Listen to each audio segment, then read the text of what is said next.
अस्सलाम वालेकुम, सत श्री अकाल। मैं हरमीत सिंह हूँ और आप देख रहे हैं आपका अपना यूट्यूब चैनल। नाज़रीन, आज बात करेंगे डोनाल्ड ट्रंप के धमकी के बाद ईरान ने क्या मौक़िफ़ अपनाया है। इस वक्त इसराइल और अरब अमारात के बीच में क्या चल रहा है, उस पर भी बात करेंगे।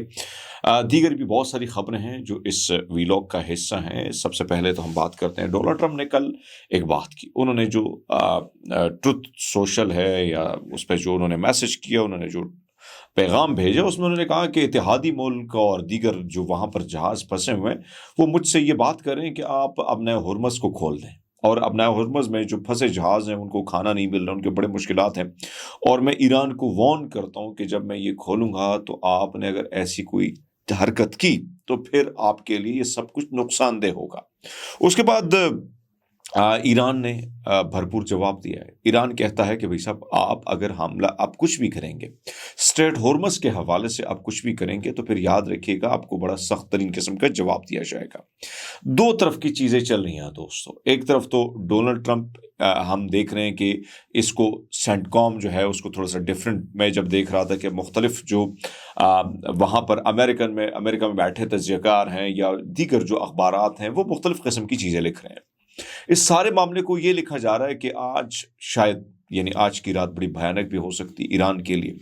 और ईरान के हवाले से एक तरफ तो मैं देख रहा हूँ कि इससे पहले मैंने खबर दी थी, आपको बताया था कि खलीजी ममालिक को असलहा देने की मंजूरी भी अमेरिका दे चुका है। दूसरी जानब ये भी कहा जा रहा है कि बहुत बड़ी तादाद में, एक तरफ तो अमेरिका अपना असलहा इन दिनों में, जब से ये सीज फायर हुआ है, इस सीज फायर का उन्होंने ये फ़ायदा उठाया कि उन्होंने अपने आप को उन तमाम तर चीज़ों के हवाले से, यानी जहाँ जहाँ पे उनको बड़ा नुकसान पहुँचा था, उनको वहाँ पर असला पहुँचाने के हवाले से, फौजी पहुँचाने के हवाले से, उनको ये मामला, उन्होंने इससे फ़ायदा उठाया इस सीज़ फायर से। एक तरफ तो ये पूरी उनकी मुकम्मल तैयारी है। दूसरी जानब जो आपको पता है कि ईरान के हवाले से जो डोनाल्ड ट्रंप ने, एक तरफ उसने कहा कि अब नया हुर्मुज़ ऑपरेशन फ्रीडम का उन्होंने नाम दिया, और वो कहते हैं कि उसको हम हर हाल में खोलेंगे और ईरान का हर मिसाइल सिस्टम हम ख़त्म करेंगे, ये डोनाल्ड ट्रंप कहते हैं।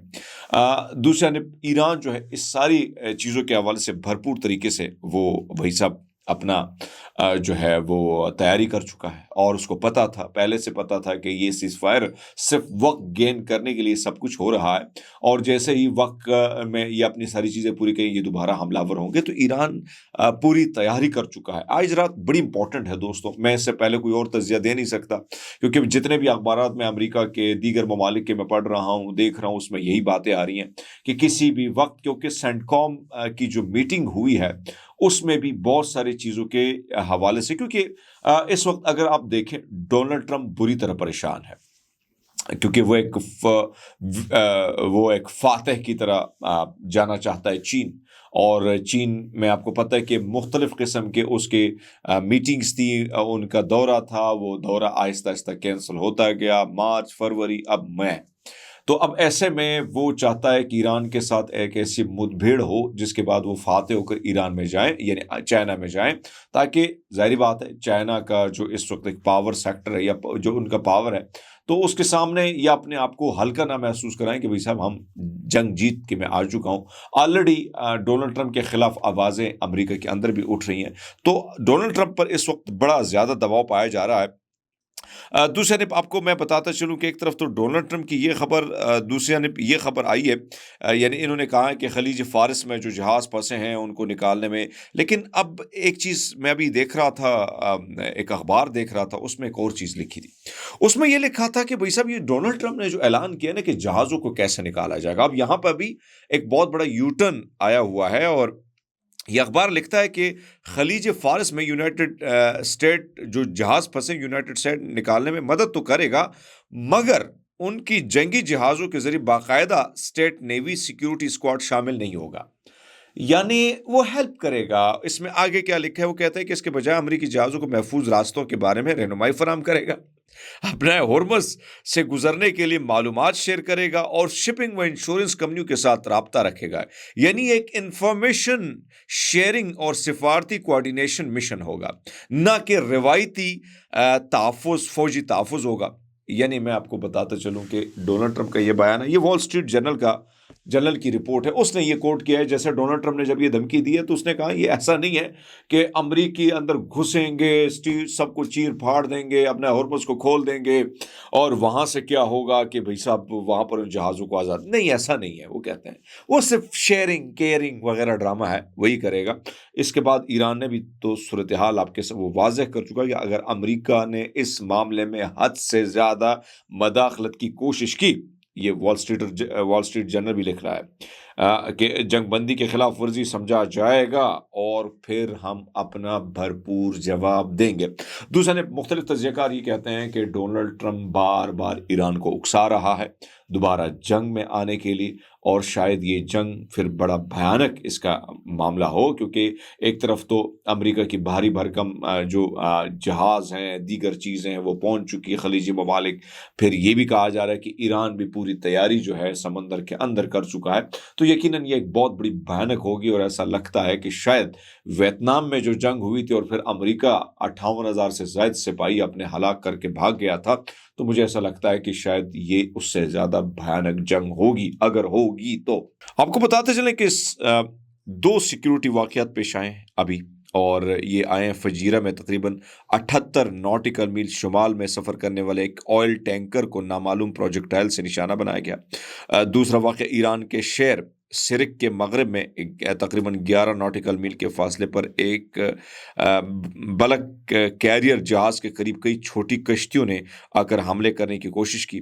ये दोनों मामला उस वक्त आए, दोनों कश्तियाँ क्या, जब डोनाल्ड ट्रंप ने धमकी दी है, और उसके बाद अभी तक ये कंफर्म नहीं हो सका, लेकिन छोटी कश्तियों से मैं ये मालूम कर सकता हूँ कि ईरान ने हमले किए हैं और उन कश्तियों को जो है नुकसान पहुँचाए। ये ईरान ने अभी हमला किया जो मैं आपके सामने रख रहा हूँ। ये सूरत हाल इस वक्त वहाँ पर है। दूसरे ने आपको बताते चले कि एक ईरानी सुपर टैंकर जो तकरीबन $220 मिलियन मालियत का तेल ले जा रहा था, अमेरिका बहरी नाकाबंदी से बच कर निकल कर कामयाब हो गया है। टैंकर ट्रैकिंग इदारे के मुताबिक जहाज़ ने निगरानी से बचते हुए अपना रास्ता तब्दील किया। उनको पता है रूट्स, उनको पता है कि भाई सब उनके क्या रूट्स हैं और इस रूट्स को कैसे बदलना है, ये सारी चीज़ें वो जानते हैं। दूसरे ने आपको पता है कि पाकिस्तान को इसका क्या फ़ायदा हो रहा है। अब अरब अमारात और ईरान के दरमियान तो मामला वैसे ही बड़ा ख़राब हो चुका है। इसका फ़ायदा पाकिस्तान की बंदरगाहों को हो रहा है। मैं आपके सामने रख रहा हूँ कि पाकिस्तान की बंदरगाहों से अब तक ईरान दुनिया के साथ तिजारत लेन देन कर सकेगा। ईरान इससे कबल मुत्तहिदा अरब अमारात की बंदरगाहों से नॉन ऑयल सामान दुनिया को भेजता रहा और मंगवाता भी था, जिसकी सालाना वैल्यू औसतन 20 से 28 अरब डॉलर थी। अब यह सामान पाकिस्तान के गवादर पोर्ट, कराची पोर्ट से ईरान को ज़मीनी ट्रांजिट रूट से भेज और मंगवा सकेगा, जिससे पाकिस्तान को सालाना $50 मिलियन से $200 मिलियन या इससे ज़्यादा रेवेन्यू मिलने और नए रोज़गार मौके फराम करने का भी इम्कान ज़ाहिर किया जा रहा है। मेरे ख्याल में ये बहुत बड़ी अचीवमेंट है पाकिस्तान के लिए कि यहाँ पर ये मामला हुआ है, तो उधर ये चीज़ आई है सामने। दूसरी तरफ मैं आपको बताते चलूँ कि मुत्तहिदा अरब अमारात, ये चैनल 12 का कहना है कि मुत्तहिदा अरब अमारात और इसराइल ने अपने स्ट्रेटेजिक इतिहाद को अब खुलेआम जाहिर कर दिया है। खामोश ताउन से आगे बढ़ते हुए ये ताल्लुक़ अब एक गहरी अमली शराकतदारी में तब्दील हो चुका है, जिसमें ज़मीनी सतह पर मुश्तरका इक़दामात और मुख्तलिफ शोबे में करीबी ताउन शामिल है। अहम सवाल ही कि आप किसी को कोई शक शोबा है या नहीं है। आप भी शक शोबा कर सकते हैं, क्योंकि अभी आप देखें, मैं अभी देख रहा था कि इससे पहले इसराइली फोर्सेस अक़वाम मुत्तहिदा अरब अमारात में उतरी। अब इसराइल कह रहा है कि भाई साहब हम बहुत सारे मामलात में एक पेज पर आ चुके हैं, यानी अरब दुनिया से मुत्तहिदा अरब अमारात एक अलग रुख इख्तियार कर चुका है। और आप ये समझे कि अब ये मुकम्मल, पहले तो ये फ्रंट मैन था, लेकिन अब ये मुकम्मल तौर पर सरेआम फ्रंट मैन के तौर पर आ चुका है, जिसके बाद ये मामला है। और दूसरी जानब फिर वही खबर, अफसोसनाक खबर मैं ये कहूँगा कि मुत्तहिदा अरब अमारात क्या कर रहा है, जो शिया मसलक के लोग हैं या दीगर वो सुन्नी लोग जो हैं जिनके साथ हज़रत हुसैन या दीगर नाम जो लिखे हैं, उन नामों के लोगों की फ़हरिस्त निकाली जा रही है, उनके कारोबारों पर कब्ज़ा किया जा रहा है, उनके अकाउंट्स को फ्रीज़ किया जा रहा है, उनको जॉब से निकाला जा रहा है, उनको डिपोर्ट किया जा रहा है। ये फ्रांस 24 की रिपोर्ट में आपके सामने शेयर कर रहा हूँ। इस रिपोर्ट में कहा गया कि मुत्तहिदा अरब अमारात ने 15,000 पाकिस्तानियों को डिपोर्ट कर दिया है, जिनमें अक्सरियत अहल तशी अफराद हैं। और फेसबुक पर दिफाई तजज़ियाकार सईद गालिब की पोस्ट भी मैं आपके सामने रख लेता हूँ। اس میں انہوں نے خبر کی تصدیق کے لیے پوسٹ، اکثر دوستوں نے اس خبر کو درست قرار دیتے ہوئے تصدیق کی کہ ایک فالوور کے مطابق ڈیرہ غازی خان میں ایک ہی بستی کے تقریباً 30 سے 40 لوگوں کو کے ساتھ ڈپورٹ کیا گیا۔ ایک فالوور کے مطابق اس کی کلیگ کو سنی شوہر کو بھی ڈپورٹ کیا گیا، جس کے کا جرم یہ تھا کہ 2015 میں وہ بری امام بارگاہ گیا تھا۔ ایک اور شخص نے لکھا ہے کہ دو دوست چھٹی پر گھر آئے تھے، پچھلے سے ان کے ویزے کینسل کر دی گئے۔ ایک اور دوست نے لکھا ہے، وہ کہتے ہیں کہ ان کی کمپنی کے تمام تر شیعہ ملازمین کو بغیر کسی نوٹس کے کچھ دن جیل میں رکھنے کے بعد سیدھے ایئرپورٹ لا کر ڈپورٹ کر دیا گیا۔ سامان سمیٹنے کا بھی موقع نہیں ملا، حالانکہ کسی بھی سوشل میڈیا پر ان کی سرگرمی مکمل صفر۔ اب میں ایک چیز آپ کے سامنے رکھوں، مین سٹریم میڈیا اس پر بات نہیں کر رہا، مین سٹریم میڈیا کو اس پر بات، کیا یہ پاکستانی نہیں ہے؟ کیا یہ پاکستان کی توہین نہیں ہو رہی ہے؟ کیا اگر کسی کا مسلک، کسی کا مذہب، کسی کا دھرم الگ ہے تو کیا وہ پاکستانی نہیں ہے؟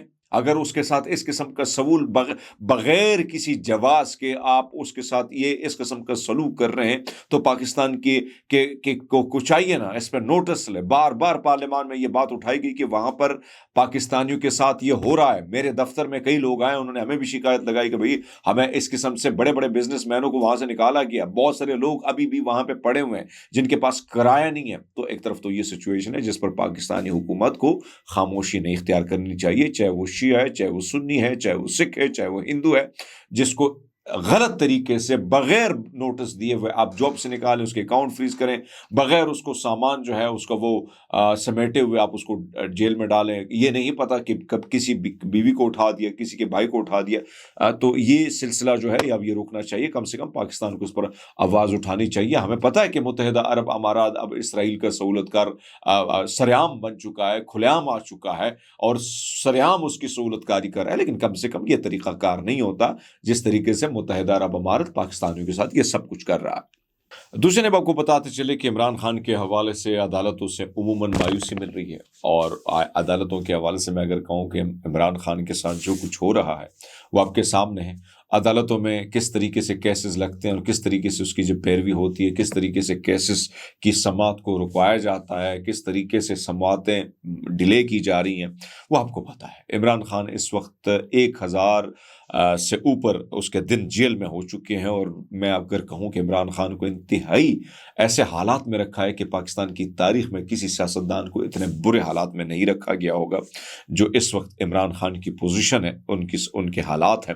تو اس وقت عمران خان کے حوالے سے جو کیس سامنے آیا، یعنی 190 ملین پاؤنڈ کیس میں اسلام آباد ہائی کورٹ نے عمران خان اور بشرا بیگم کی اپیلیں 7 مئی سے سننے کا فیصلہ ایک طرف تو کیا ہے۔ عدالت نے اپیلیں مقرر ہونے کی وجہ سے سزا معطلی کی دونوں درخواستیں نمٹا دی۔ اب ان کی سزا جو ہے اس کے حوالے سے جو درخواستیں دی تھی کہ بھائی صاحب ان کی سزا معطل قرار دی جائے، باقی کی جتنے بھی کیسز اگر آپ دیکھیں تو ابھی تک عمران خان پہ کوئی چیز اس طرح کی پروف نہیں ہوئی ہے، جان بوجھ کر بہت سارے کیسز کو ڈیلے کیا جا رہا ہے۔ تو اس وقت ایک اور دھچکا پی ٹی آئی کو اور عمران خان کو ملا ہے۔